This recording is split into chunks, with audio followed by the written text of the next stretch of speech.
কচি কাঁচার দল। এসব দেখতে দেখতে সোম এগোতে লাগলো গ্রামের মেঠো পথ ধরে। তার পরনে একটা আধময়লা পাঞ্জাবি, মাথায় অগোছালো সাদা কালো উস্কো খুস্কো চুল আর গাল ভর্তি খোঁচা খোঁচা দাড়ি। একসময় সে ছিল এই মদনপুর গ্রামেরই একজন, কিন্তু আজ সে একজন জেল ফেরত আসামি। 14 বছর আগের সেই রাতের একটা ঘটনা পাল্টে দিয়েছিল তার জীবন। চলতে চলতে গ্রামের চারপাশটা দেখে বিড়বিড় করে সে নিজের মনেই বলে উঠল, সত্যি বিগত বছরগুলোতে কত পাল্টে গেছে গ্রামটা। ওই তো ওখানে কয়েকটা লোক বসে আছে, ওরা কি আমার চাঁদনির কথা জানে?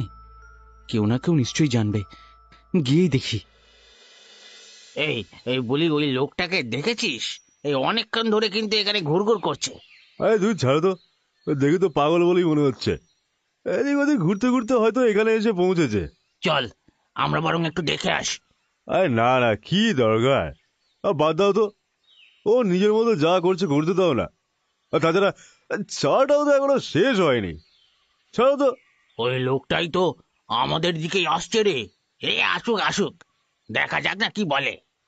ও ভাইয়া, ও ভাইয়া, কাউকে খুঁজছো নাকি? হ্যাঁ হ্যাঁ, খুঁজছি তো। মানে তোমরা কেউ চাঁদনিকে দেখেছো? হ্যাঁ, কে চাঁদনি? আরে চাঁদনি, ও তো এই গ্রামেই থাকতো। এই গ্রামেই থাকতো? হতেই পারে না। আমার তো মনে হচ্ছে তোমার মাথায় গন্ডগোল আছে, তাই ভুলভাল বকছো। যাও যাও, এখান থেকে যাও, আর মাথা খারাপ করো না। হ্যাঁ, না গো, আমি সত্যি বলছি, তোমরা আমার কথা বিশ্বাস করো। চাঁদনি এই গ্রামেই থাকতো, ওর বাবা এই গ্রামের মন্দিরের পুজো করতো। আচ্ছা, আগে নিজের নামটা বলো তো একটু। আমার নাম সোম। কি? সোম? তুই তুই কি হাল হয়েছে তোর? হ্যাঁ রে, কবে ছাড়া পেলি তুই জেল থেকে? হ্যাঁ গতকাল রাত্রে। পুরোহিতকে খুন করে পালাতে গিয়ে ধরা পড়েছিলি, সে সবাই জানে। এখন ছাড়া পেয়ে আবার ন্যাকামি করছিস? তোমরা বিশ্বাস করো, আমি সত্যি নির্দোষ, আমাকে ফাঁসানো হয়েছিল। ফাঁসানো হয়েছে? ন্যাকামি করে জায়গা পাস না? একদম ঠিক বলেছো। এত বছর জেলে কাটিয়ে ও একটুও শোধরায়নি। এই সবাই মিলে মারো ওকে, মারো। গ্রামবাসীদের একজন এগিয়ে এসে সোমকে ধাক্কা দিতেই সে মাটিতে পড়ে যেতেই উত্তেজিত গ্রামবাসীর একের পর এক কিল চর ঘুষি পড়তে লাগলো সোমের উপর। সবাই ছেড়ে দে, বেশি মারলে আবার মরে যাবে যত সব। চারিদিক ছেয়ে গেছে নিকষ কালো অন্ধকারে। আকাশ জুড়ে তারাদের সমাবেশ। বটগাছের তলায় পড়ে রয়েছে সোমের অর্ধমৃত দেহ। তার মুখ দিয়ে বেরিয়ে আসছে অস্পষ্ট গোঙানির শব্দ। তার মুখ ও শরীর জুড়ে ধুলোর ছোপ। এমন সময় হঠাৎ একটি অস্পষ্ট একজোড়া পায়ের শব্দ শুনতে পেয়ে অসহনীয় যন্ত্রণা উপেক্ষা করে উঠে বসার চেষ্টা করে সে। আবছা অন্ধকারে সোম দেখে তার কাছে এসে বসে একটি ছেলে। শুনছ? তুমি ঠিক আছো তো? এই নাও, এই এই জলটা খাও। হ্যাঁ, ধরো ধরো, আর সাথে কয়েকটা রুটিও রয়েছে। হ্যাঁ, তো তুমি কে? আমি আমি রতন, এই গ্রামেই থাকি। তোমাকে এভাবে পড়ে থাকতে দেখে আমার বড্ড খারাপ লাগলো। মানে, আচ্ছা, তুমি কি আগে এখানেই থাকতে? এককালে ছিলাম, এখন আর কিছু নেই। আচ্ছা, গ্রামের লোকেরা তোমার উপর এত রেগে কেন? তারা বলছিল যে তুমি নাকি পুরোহিতকে খুন করেছিলে। খুন? সবাই তাই বলে, কিন্তু আমি কিছু করিনি রতন, আমাকে ফাঁসানো হয়েছে। ফাঁসিয়ে দেওয়া হয়েছিল? কিন্তু কিন্তু কেন? সে আমি জানি না, সত্যি জানি না তারা কেন কেন ওই মিথ্যে খুনের দায় আমার কাঁধে চাপিয়ে দিল। আমি সত্যি জানি না। ব্যাপারটা কি একটু খুলে বলবে? কি হবে সেসব কথা শুনে? আহা, বলোই না। তার আগে এই খাবারটা একটু খেয়ে নাও।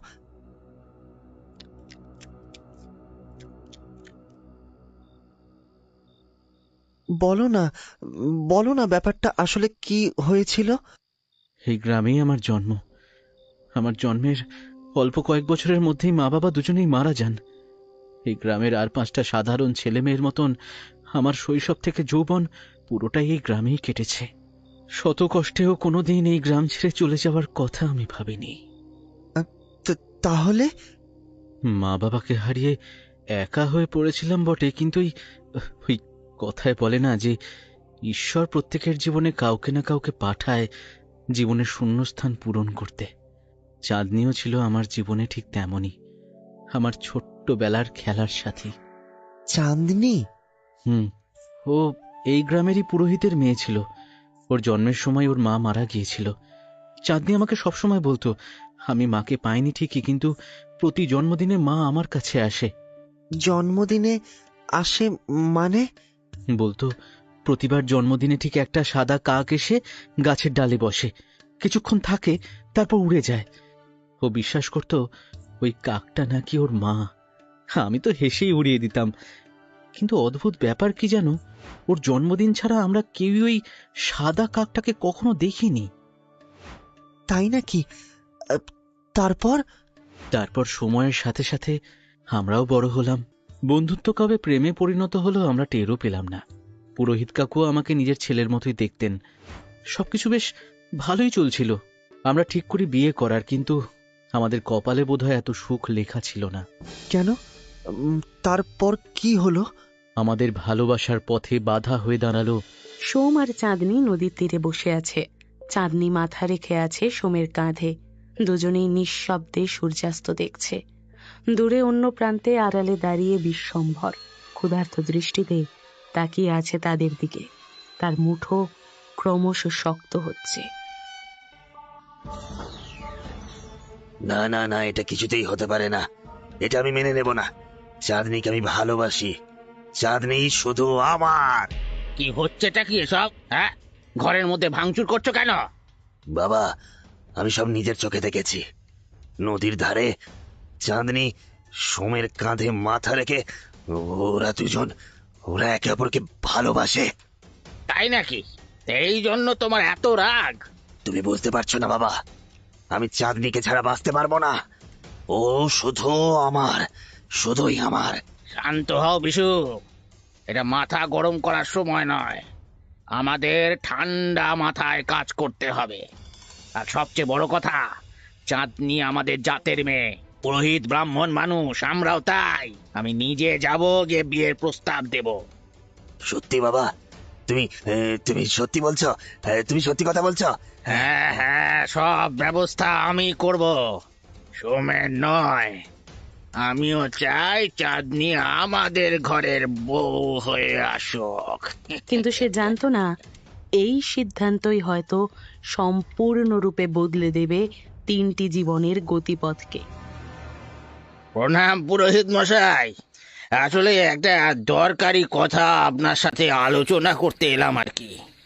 হ্যাঁ বেশ তো, তা বলুন কি ব্যাপার? আমার ছেলে বিশ্বম্ভরের জন্য একটি প্রস্তাব এনেছি। আমি চাই যে আপনার কন্যা চাঁদনিকে আমার ছেলের ঘরের বৌমা করে নিয়ে যেতে। চাঁদনি আর বিশ্বম্ভর? হ্যাঁ, আমরা দুজনেই যাতে ব্রাহ্মণ, সমাজ শাস্ত্র সব দিক থেকেই এই সম্পর্ক শুদ্ধ, গৌরবজনক ও মানানসই। আমার মনে হয় না চাঁদনির জন্য আমার বিশুর চেয়ে উপযুক্ত পাত্র কেউ হবে বলে। হ্যাঁ পুরোহিত মশাই, আমি চাঁদনিকে জীবন সঙ্গিনী হিসেবে চাই। আমি প্রতিজ্ঞা করছি ওকে সর্বদা সম্মান আর ভালোবাসা দেব। পুরোহিতের চোখে এক মুহূর্তের জন্য কাঁপন ধরলেও মুখে প্রকাশ পেল সমাধানের প্রশান্তি। তিনি হয়তো ভাবলেন, মোড়ল সমাজে প্রভাবশালী মানুষ, তার পরিবারে চাঁদনি গেলে মেয়ের ভবিষ্যৎ অন্তত স্থিতিশীল হবে। আমি তো কোনো আপত্তি দেখছি না। যদি চাঁদনিও রাজি থাকে তাহলে আমার কোনো আপত্তি নেই। বাহ বাহ বাহ, তাহলে আমি সামনের মাসে একটা ভালো দিন দেখে ওদের 4 হাত এক করে দিতে চাই। আপনি একদম চিন্তা করবেন না, বিয়ের সমস্ত দায়িত্ব আমার। বাবা, আমার পক্ষে অন্য কাউকে বিয়ে করা সম্ভব নয়।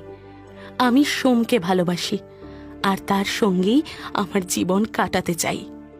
চাঁদনি, তুই বুঝতে পারছিস না নাকি বুঝতে চাইছিস না যে সোম ব্রাহ্মণ নয়? সমাজ এই বিয়ে মেনে নেবে না। তাছাড়া তাছাড়া সে তো অনাথ, তার কোনো পরিবার পরিজনও নেই। তুই কি ভেবে দেখেছিস এই সম্পর্কে কত বাধা আসতে পারে? বাবা, সমাজ কি বলবে তাতে আমার কিচ্ছু যায় আসে না। আমরা একে অপরকে ভালোবাসি, বিশ্বাস করি, এটা সবচেয়ে গুরুত্বপূর্ণ। হ্যাঁ, সোম মানুষ হিসেবে খারাপ নয়, সেটা আমিও জানি। আমিও তাকে পছন্দ করি, কিন্তু সমাজ, রীতিনীতি এসব বলে একটা কথাও তো রয়েছে নাকি? হ্যাঁ, আমার কাছে সবচেয়ে গুরুত্বপূর্ণ হলো তোমার মতামত। সমাজ কি বলছে তা নিয়ে আমি ভাবি না বাবা। না না না, তা বললে তো হয় না মা। সমাজে থাকতে গেলে কিছু নিয়ম কানুন তো মেনে চলতেই হবে। বাবা, এই জীবনে সোমকে ছাড়া অন্য কাউকে আমার পক্ষে মেনে নেওয়া সম্ভব না। তুমি জোর করে আমার বিয়ে দিতে চাইলে হয়তো আমার শরীরটা সেখানে যাবে, আমার মন জুড়ে কিন্তু শুধুই সোম বিরাজ করছে। পুরোহিত বুঝলেন কঠোর সমাজের শিকল ভেঙেও তার মেয়ের মুখে আজ অদম্য ভালোবাসার ডাক, যে ভালোবাসা হয়তো ঈশ্বরের আশীর্বাদ ছাড়া সম্ভব নয়। ঠিক আছে, যদি তুই খুশি থাকিস সোমের সাথে, তবে আমিও রাজি। ভগবান জানেন আমি সব সময় শুধু তোর আনন্দটাই চাই। আমি জানি তুমি আমার পাশে আছো, আমার আর কোনো ভয় নেই। সেদিন রাতে পুরোহিতের মনের দ্বন্দ্ব যদিও রয়ে গেল, তবু সমাজের ভয়কে ছাপিয়ে গিয়ে জয়ী হলো মেয়ের ভালোবাসা।